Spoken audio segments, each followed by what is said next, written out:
Good morning and welcome to Weekends with Whitney. We come to you this morning from the Whitney Plantation.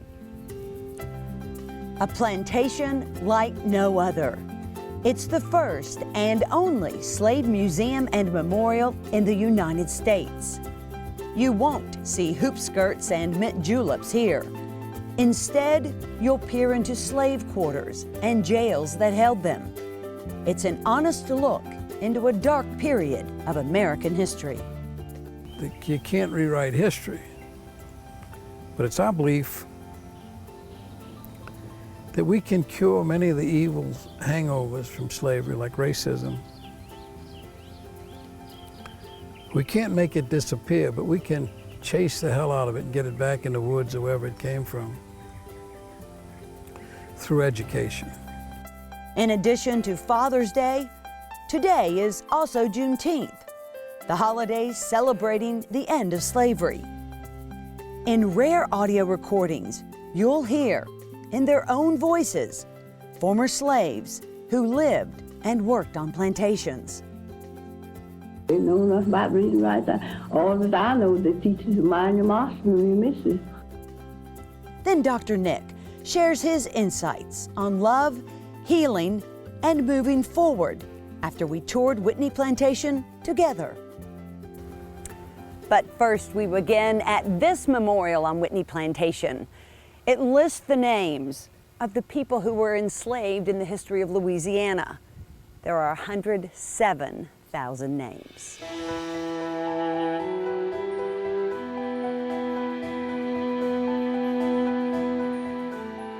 Names that before now were mostly forgotten.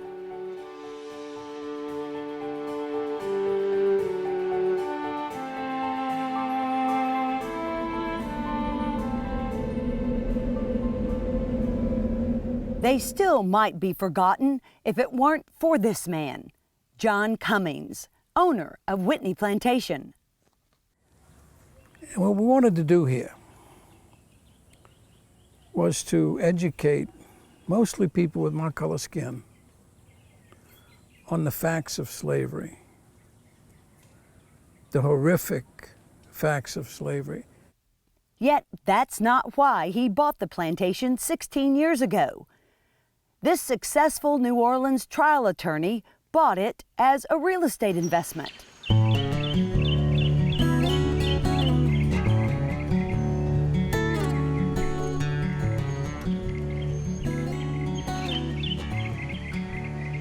At the act of sale, he was surprisingly handed an 8-volume study on the property's history and significance. That study was commissioned in the 90s when a chemical company wanted to build a new plant on these grounds. Environmentalists and preservationists protested so much, the company sold it. After he bought it, John read that historical study. It was a history he'd never been told.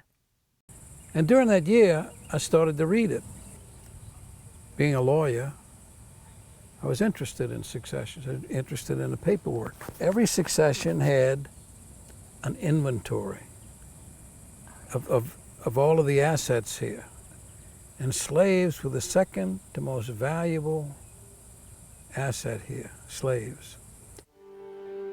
The slaves' names, ages, job skills, and purchase price on the auction block were listed for tax purposes. This is a big black buck Negro. He's stout as a mule and good for any kind of work. And he'll never give you any trouble. How much can I offer for him? Sold for $2,700. Anderson, a #1 bricklayer and mason. And I saw that there was a woman who was worth maybe twice as much as any other female slave. And although many of the slaves were described as coopers, they made barrels, all the sugar was shipped out in barrels, they made barrels. Or a cart man, he was a guy that had the oxen and would walk with the carts, the sugar cane would be thrown in there. All of those things. We got to this woman. She was a good breeder. Good breed. I think she had 9 children the last 11 years. A human being bought to breed. That inhumanity stirred something deep in John. Wade in the water, wade in the water, children. How much am I offering for her? 316. Sold for $1,500. Louisa, age 24.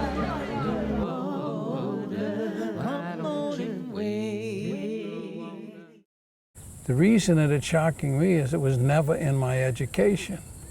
And I look around at all of the other Caucasians and I'm thinking, I just can't do this anymore. It's my job, as best I can, to explain it in such a way. And that's what I did for a living with juries, explain it. And if you must do this, I must no longer walk through racism and just admonish it. I can't do that anymore. At that moment, he decided Whitney Plantation would become that one place in America where everyone could learn the history of slavery in America. It took 15 years and $8 million of his own money. It opened 18 months ago. In its early stages and continuing today, he sought out this man to research the slaves who lived here. Dr. Ibrahim Sack knows more about Atlantic slave trade than anybody else in the United States. 60% of slaves brought to the United States were from his African home country, Senegal. They were sold away. And when the Europeans came, they were sold, to come and be enslaved here in the Western Hemisphere. So this trade could not happen without the involvement of the African elite. It's always people with power. Yeah, Africans have to acknowledge that too. Sure. Yet the Whitney Plantation is not about playing the blame game. It's about understanding the past to build a better future for all. Many will say, well, I have a hard time. We've enjoyed the tour, but I have a hard time apologizing for that. I had nothing to do with it. And I said, well, nobody's asked you to apologize. Why should you apologize for something that happened back then? I agree with that. Alexis Jones came all the way from California to tour the Whitney. Her ancestors were Louisiana slaves. We come from an ancestry of slavery, and I'm proud because I feel like slavery is what kind of built America in a sense. So we have roots in the building of America, and I think that that's awesome. Something to definitely be proud of. She and even her sister Ashley, who's now in college, were not taught much in school about slavery. The majority of Americans weren't either. I think it's something that people should be educated about and know about it, and then take that information and move forward so things like that don't happen ever again. Critics say exposing the brutal realities of slavery here will only stir anger and hatred among Americans. Many disagree. Learn about it, remember it, but then move on. Don't let that be something to hold you back or have anger towards people who don't necessarily deserve that. And still to come on Weekends with Whitney, what was a typical day like in the life of a slave? I'll show you. And you'll hear the rare recorded voices of those who lived it. Then, Dr. Nick shares his insights after touring Whitney Plantation, right after this. Maggio, the only way to go. Maggio Buick GMC, your satisfaction's our specialty. We really deliver on Falls River, here in New Roads. Small town atmosphere, legendary service for over 60 years. Maggio, the only way to go. The only way to go, that's Maggio. 9-time winner of the prestigious GMC Mark of Excellence Award. Go Roof is proud to serve the Baton Rouge and surrounding areas with our years of experience and quality service. We want more than just your roofing needs. Go Roof cares about the client and wants you to be our customer for life.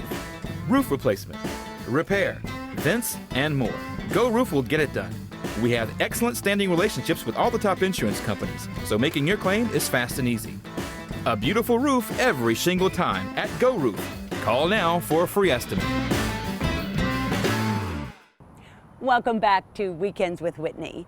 Because of the Federal Writers Project back in the 1930s, we know a lot about the history of slaves from their own mouths. President Franklin Roosevelt created the project. 6,000 writers canvassed the country to get oral histories from the last generation of American slaves. Tell you the truth, when I think of it today, I don't know how I'm living.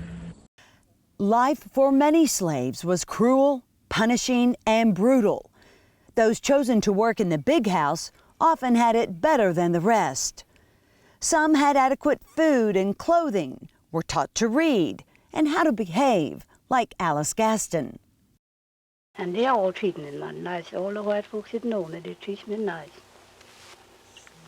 And if I want anything, I'll ask for it. I was taught it that way by my old master. Don't steal, don't lie. And if you want anything, ask for it. Be honest in what you get. That's what I was raised up with. Alice was the exception. The rule was terror and torture for the hard laborers. The majority of slaves were field hands.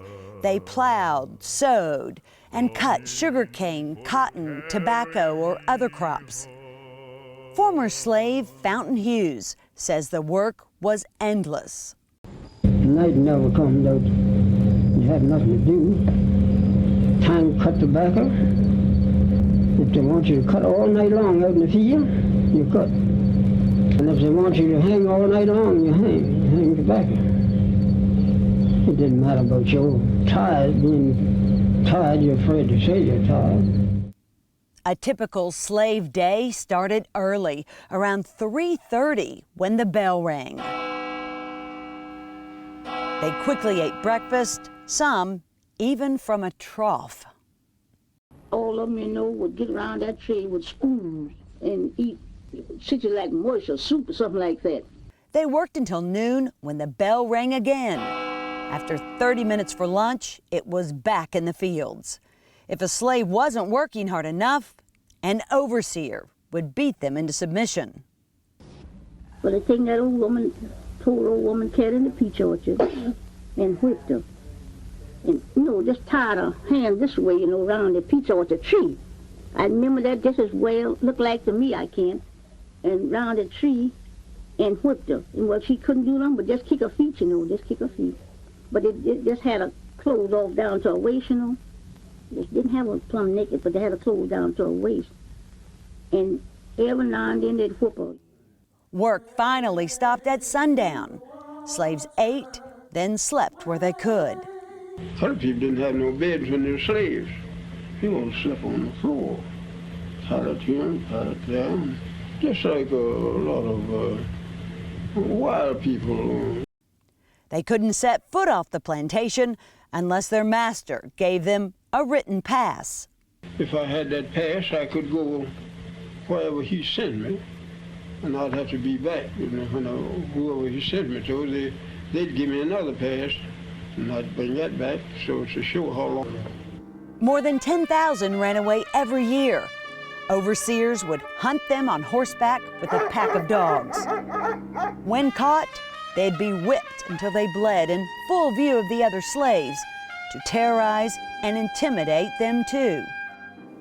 If a slave ran away 3 times, they were killed or sold. We were slaves. We belonged to people. They sell us like they sell horses and cows and hogs and all like that. His grandfather was sold and owned by the writer of the Declaration of Independence, the 3rd President of the United States. My grandfather belonged to Thomas Jefferson. Nearly 250 years later, the men, women, and children whose back-breaking labor propelled the U.S. economy onto the world stage are honored and recognized. They transformed America from a poor country in 1800 to one of the richest in the world by 1860. Before the Civil War, the South alone had the fourth largest economy in the world. The South also had more millionaires than any place else in the country. The economy of this country was founded on slavery. Whitney Plantation is home to the first and only slave memorial in the U.S. But owner John Cummings hopes it's the first of many. Dallas came here. They want to build one in Dallas. Well, as soon as Houston finds out, they're going to come here and they're going to do one better than them. Virginia, already talked to Terry McAuliffe, who's the governor of Virginia. And we're going to work with them to build a substantial slave memorial there. Here there are multiple memorials and moving artwork. The Field of Angels pays tribute to the 2,200 slave children who died here in St. John the Baptist Parish before their third birthday. It was all in a span of just 40 years. These life-size statues of children bought and born into slavery are reminders of lost childhoods.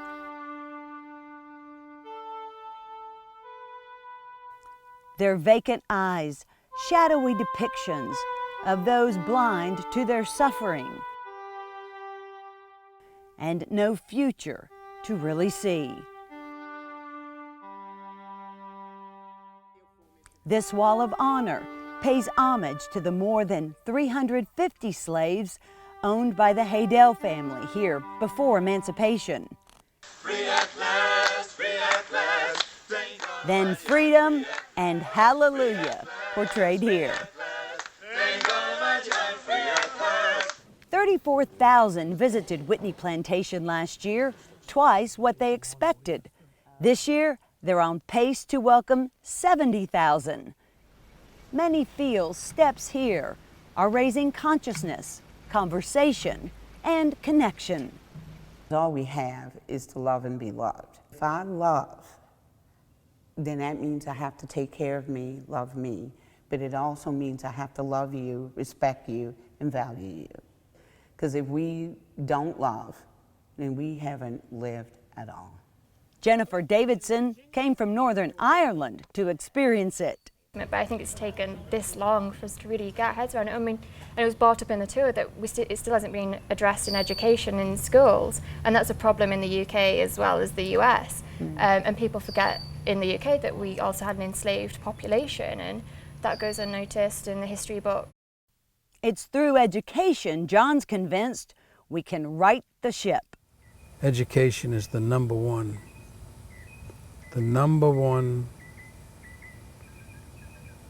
experience that we denied to the slaves. They could not be educated. Couldn't.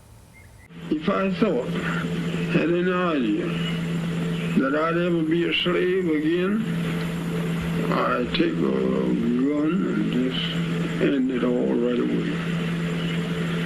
Because you're nothing but a dog. After slavery, he says we failed them again. Oh, freedom.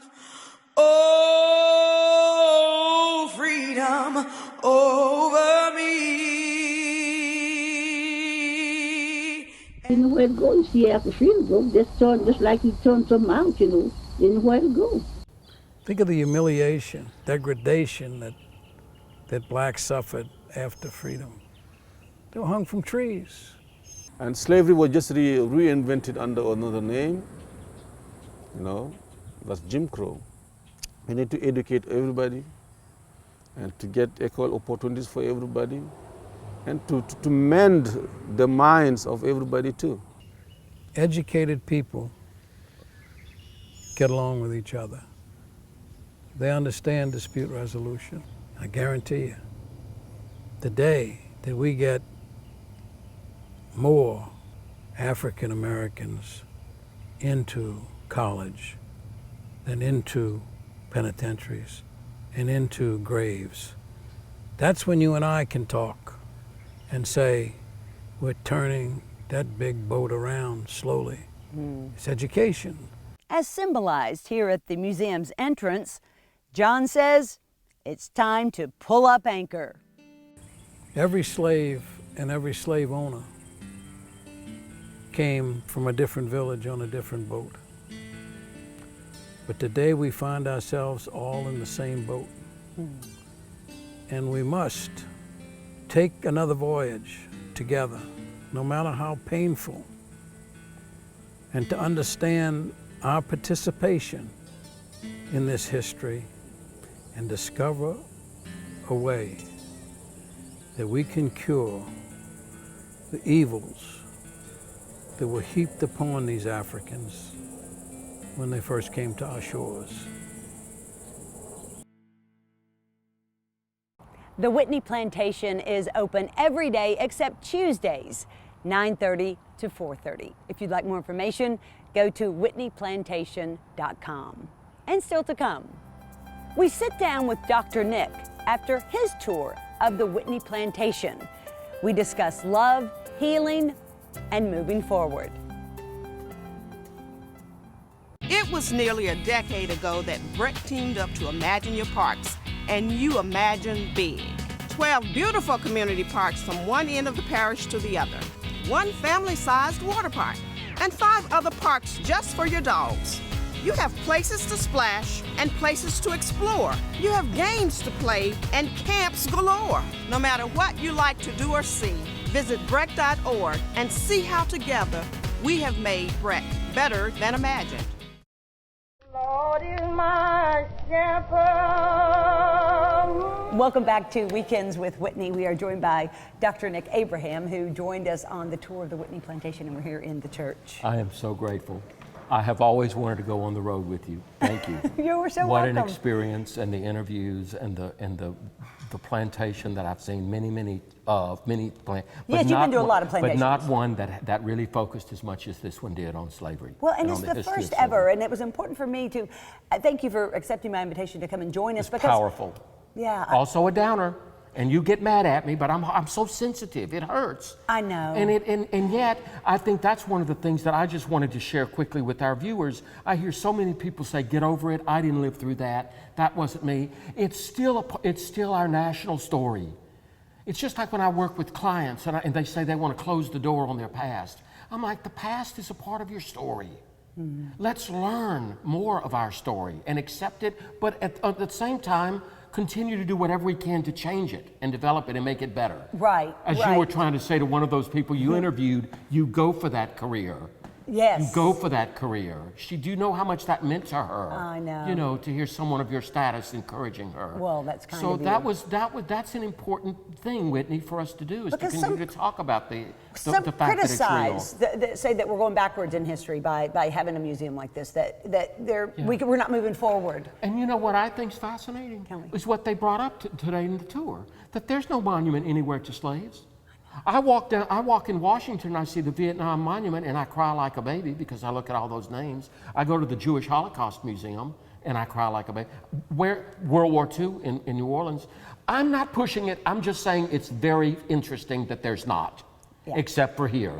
Here they've got the stories and the names, which were fascinating to me to have to read those stories and hurt how the families were broken, constantly broken, and how women were more valuable because they were breeders. They were breeders. I never knew that. Sometimes I thought bred like cattle to 15 different men throughout their lifetime or more. Yes. Because they produce good stock. Yes, but can we just close, because I know you interviewed a lot of people. We don't have much time today. I stopped and saw the banjo. They made banjos out of a pot or some kind of a kettle with a long piece of wood. They would somehow manage to do it and take horsehair. And I don't know how it worked, but 4 horsehair for the bass line, 3 for the next, 2, and then 1 and 1. And they didn't wind them up, they tightened them up, and that was their banjo. And that's how they made music. The creativity, even in the worst of situations, the creativity, the need to sing, the need to play music. You know, music is my heart. The need to celebrate, even the though need to celebrate. And there there may have wasn't been a lot more to instruments, celebrate. but that was the first, they said, the remember banjo. that when we both looked there and kind of had a tear? It was really very touching. So thank you very much. I hope everyone is moved to come out here. Yeah, you'll learn a lot. Whitney Plantation, yeah, but not named after you. No relation. You're Kentucky. Thanks for joining us. Such a privilege. Bye, everyone. And much more. Weekends with Whitney coming up right after this. The Lord is my shepherd, and I shall not want. Atlas Foundation Repair, fixing your foundation problems for more than 30 years while preserving and protecting your trees. Thanks so much for joining us on this Sunday as we shared with you the story of Whitney Plantation and the story of slavery. You can follow us on Facebook, Twitter, or Instagram. Wishing you a great Sunday. This morning, we leave you with some other sights from here on the plantation.